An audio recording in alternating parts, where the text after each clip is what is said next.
예, 오늘의 증시 브리핑 시작하겠습니다. 시장이 아주 강하게 올라갔는데 사실 개장 전에 걱정이 없었던 건 아니죠. 애플이 3% 넘게 빠졌고, 그다음에 테슬라가 12% 급락을 하면서 지난번 저점을 깨거나 위협하거나 뭐 그 단계로 내려왔거든요. 미증시가 두 종목이 약세 보인 거 봐서는 미증시가 더 빠질지도 몰라 이런 걱정이 있었는데, 그러니까 이런 걱정을 이제 뒤집는 IT 종목들의 급반등이 나오면서 시장이 올라갔습니다. 특히 이제 기술적으로 보면 조금 이제 의미가 있는 게 이 아래 꼬리 하락하다가 아래 꼬리 길게 달리고 그 다음에 양봉 나오고 이렇게 되면 그 아래 꼬리 달인 이제 나왔던 자리를 더 이상 깨지 않는 그런 특성이 나오게 되거든요. 그러니까 한동안 기술적 반등이 조금 더 이어질 수도 있겠구나. 그러니까 급락하다가 꼬리 달고 밀어 올렸다라는 거는 그러니까 매도가 진정되고 누군가 매수하기 시작했다 이런 게 나타나는 징후잖아요. 물론 새로운 매도가 강하게 나올 수는 있겠지만 그러니까 기술적으로는 투자자들이 조금 안도를 하기 시작했다. 이제 신규 매수가 유입되기 시작했다. 이런 신호가 나온 게 긍정적이었고요. 그리고 이제 주도주가 있어야 되는데 오늘 주도주 역할을 한 종목들이 나타났죠. 그러니까 시가총액 탑10 안에서 보면 인터넷주 플러스 삼성전자, SK하이닉스 반도체가 강하게 올라갔는데 특히 이제 반도체가 오늘 코스피 올라간 폭의 절반 이상 그러니까 삼성전자하고 이제 SK하이닉스하고 두 종목 합쳐서 오늘 올라간 게 23포인트 정도 지수를 올렸거든요. 그러니까 주포가 있었고 주도주가 나오면서 지수가 이제 저점에서 탈피하는 그런 모습이 나왔습니다. 이게 상당히 이제 좋은 그런 신호가 나온 것이고, 특히 이제 반도체가 왜 이렇게 올라갔는지 살펴놓고 보면 은근히 좋은 뉴스거리가 많았어요. 우선 이제 중국에서 대도시의 확산세가 이제 정점을 지나간 것 같다. 그럼 이제 중국에서 수요가 살아나게 되고, 그리고 이제 공급망 문제가 완화가 되고 하면 이제 글로벌 IT 제품 수요가 좀 살아나고 공급도 원활해지고 그런 단계로 가게 됐잖아요. 그러니까 이 부분이 이제 재료가 됐고, 또 하나는 이제 증권사에서 연이어 이제 목표 주가 하향 또는 이제 실적 전망 하향이 나오고 있는데 이제 하향이 어느 정도 이제 지나가게 되면서 이제 하향 러시가 마무리가 됐다. 실적이 어느 정도 가늠이 됐고 공통적으로 보면 올해 하반기 그리고 이제 내년도부터는 다시 실적이 이제 조금씩 회복되는 쪽으로 바뀔 것이다. 이런 어떤 기대치가 나오고 있거든요. 그래서 이런 부분들 그다음에 이제 역사적으로 보면 이제 PBR 밴드에서 하단에 도달했기 때문에 뭐 웬만하면 여기서 이제 악재 흡수하고 돌아서는 자리다라는 점 하나. 그다음에 이제 또 하나 외신에서 나온 건데 중국이 재정 문제로 반도체에 대해서 이제 대규모 투자를 지원해 주려고 했다가 이게 이제 중단됐다라는 거예요. 그러니까 물론 이게 완전히 중단인지 아니면 이제 다른 우회로를 통해서 이제 지원하는 건지는 조금 더 확인이 필요한데 어쨌든 이런 내용들도 또 알려졌거든요. 그래서 그러니까 중국이 직접 반도체 생산 못하게 되면 결국 우리나라 제품 사야 되는 거잖아요. 그래서 이 부분도 일부 좀 영향을 줬고 다음에 이제 해외 증권사, 그러니까 CTA 증권에서 그러니까 반도체가 되게 많이 빠져서 삼성전자가 지금은 뭐 공급 물량 같은 거 조절 안 한다 이렇게 나오고 있는데 할 수 있을 것 같다. 그리고 이제 올해 4분기, 3분기 각각 되면 D램과 낸드가 돌아가면서 턴어라운드가 될 것이다. 그러니까 뭐 앞서 이제 증권사 실적 전망 하향하는 데서 나오는 것과 마찬가지로 올해 하반기 정도 되면은 이제 실적이 회복세를 보이기 시작할 거다. 그럼 지금이 바닥이다라는 게 되는 거잖아요. 그래서 이런 어떤 재료들이 맞물리면서 시장이 올라가는 그런 요인이 됐습니다. 그다음에 이제 수급에서도 올라갈 수 있는 상황이 좀 만들어진 게 그러니까 외국인들이 뭐 현물 매수한 것도 매수한 거지만 그러니까 선물은 오늘 한 10,000계약 넘어갔다가 이제 막판에 줄였거든요. 그러니까 오늘 반등이 좀 과했다. 그러니까 이렇게 평가하는 쪽도 있어요.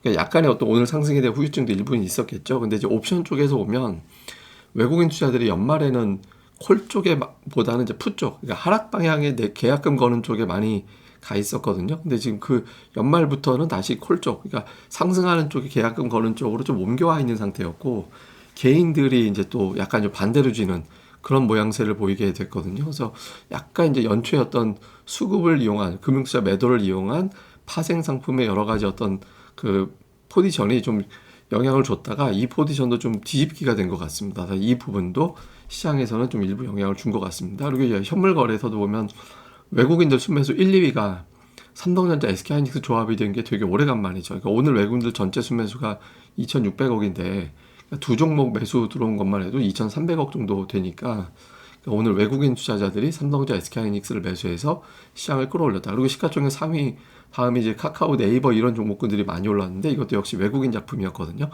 그래서 오늘 외국인 투자들 주포와 주도주가 있을 때 시장을 좀 편안하게 가잖아요. 그래서 오늘 이제 그 상황을 만들어준 게 오늘 시장 강세 이유였고요. 기관도 오늘 보면 네이버, 카카오 매수했고 하이닉스가 이제 순매수 1위에 들어가 있었고 그다음에 이제 삼성전기가 올해 들어서 하루도 안 빠졌거든요. 그리고 제가 뭐 자주 언급하는 뭐 이제 외국인 기관의 수급 매수 누적 종목들 뭐 이렇게 표현할 때 삼성전기가 전형적인 외국인들 매수 누적 종목이었거든요. 근데 이게 이제 보시면 삼성전기도 계속 위에 달려 있고 현대차도 지금 뭐 오늘 약하긴 했지만 3일 연속해서 매수가 상승하는 그런 모습이 나왔거든요. 그래서 이런 이제 수급적인 측면에도 외국인 기관이 주도해서 끌어올리는 종목이 나타났다라는 거는 다행스러웠고, 코스닥 쪽에서는 이제 로봇 관련 종목들 외국인들이 매수한 것도 있었고, 그다음에 반도체 쪽 종목이 되게 많이 들어왔습니다. 동진세미캡, 주성, 뭐 PSK, 원익 QNC, 하나마이크론, 제우스, 유니테스트 이제 이 종목들이 포진을 많이 했고, 반면에 이제 엔터주라든가 이런 것들이 좀 매도 쪽에 들어가 있었고요. 기관도 마찬가지죠. 뭐 시젠이나 모두투어 이런 것도 있지만, 그다음에 이제 원익 IPS를 비롯해서 반도체하고 관련된 종목군들이 상단 쪽에 몇 개 쪽 포진하기 시작한 게 특징이었습니다. 반면에 이제 최근에 좀 움직임이 있었던 엔터라든가 미디어 이쪽에 대해서는 조금 정리를 하는. 그러니까 이게 다 끌어올리면 좋은데 한쪽을 팔아야 한쪽을 매수하는 구도가 돼버려서 그러니까 시장이 돈이 충분하진 않구나라는 점도 한번 더 보여주는 것 같습니다. 자, 이외 이슈를 보면 애플하고 테슬라가 동시에 빠졌죠. 근데 이제 오늘 이걸 시장이 오늘은 넘겼지만 계속 빠져버리면 나스닥이 계속 빠진다? 그러면 신흥시장이 더 올라가기는 현실적으로 어려워지거든요. 그래서 이 두 종목이 좀 반등을 슬슬 해줘야 이제 좀 기술주들에 대한 관심, 위험 자산에 대한 관심 이런 것들이 높아진다라고 해석이 되니까. 그 다음에 또 하나는 이제 지난주까지는 중국의 코로나 상황이 주로 악재로 해석이 됐거든요. 이게 인플레이션을 자극할 거야. 뭐 그 다음에 경기 회복을 늦출 거야. 근데 오늘부터 나오는 거는 중국의 코로나가 정점을 넘긴 것 같다. 그러니까 중국 주요 도시에 지하철 이용자가 늘어나고 있다라는 거예요. 그래서 정점을 치나 보다 이런 식으로 해석이 돼서 올라간 측면이 있거든요. 그러니까 중국 재료를 이제 어느 쪽으로 몰아갈 거냐, 요것도 이제 주목해 볼 필요가 있고, 그 다음에 이제 삼성전자, 현대차. 제가 이제 삼성전자는 제가 어저께 올린 이 유튜브 방송에 뒷부분 한번 꼭 보세요. 제가 이제 삼성전자가 연간 40% 올라가는 공식을 설명을 드렸잖아요. 꼭 보셨으면 좋겠습니다. 내일 어제 올려진 방송에 뒷부분 한 1분 30초 정도로 정리되어 놨으니까 한번 꼭 보시고요. 그다음에 현대차가 이제 21선 넘어서 밀고 올라가고 외국인 기관의 수급이 붙어서 올라간다라면 지금 이제 경기 침체보다는 실적 바닥, 경기 침체 우려 진정, 그다음에 이제 뭐 예를 들어서 긴축 정점 뭐 이런 재료로 넘어가게 되거든요. 그래서 이 부분들 시장의 주도주가 뭐가 되는지를 가늠이 되는 거니까 보여야 될 거고, 오늘 특징주로는 이제 반도체가 뭐 열일한 날이고 건설, 메타버스 이런 종목군들이 각각 이제 정책 효과로 움직였습니다. 근데 이게 세 개가 사실은 다 정책주예요. 예, 반도체, 건설, 메타버스가 다 정책주라서 그런 측면도 있고, 이게 사실 오늘 제가 지수가 안 좋았으면 이제 하려고 했던 건데 이거 빼겠습니다. 지수가. 그래서 이제 나중에 또 제가 시장이 안 좋은 날 그때 이제 데이터로 설명드리겠고요. 다음에 이제 추억의 시리즈는 삐삐 준비해봤습니다. 이제 삐삐 이 중에서 삐삐 모토로라 브라보 이거 제일 많이 쓰셨을 것 같고, 그다음에 파나소닉 이게 제가 옛날에 갖고 다니던 제 삐삐가 이거였거든요. 그러니까 이거였고 뭐 펜텍이 옛날에 삐삐 만들었죠. 그러니까 나레텔 제 옛날에 삐삐 번호가 015-3242-3647이었거든요. 근데 참 그때 그때 번호 있었는데 옛날에 제가 에피소드가 이 삐삐 가지고 이제 어떤 분한테 프로포즈를 했다가 마음에 안 드시면 그 영구 쳐주세요. 빵꾸 났다고 했더니 나중에 문자로 저 삐삐에 가득 영구 막 그렇게 가득 온 적이 있었거든요. 제가 그 삐삐를 그래서 못 잊어요.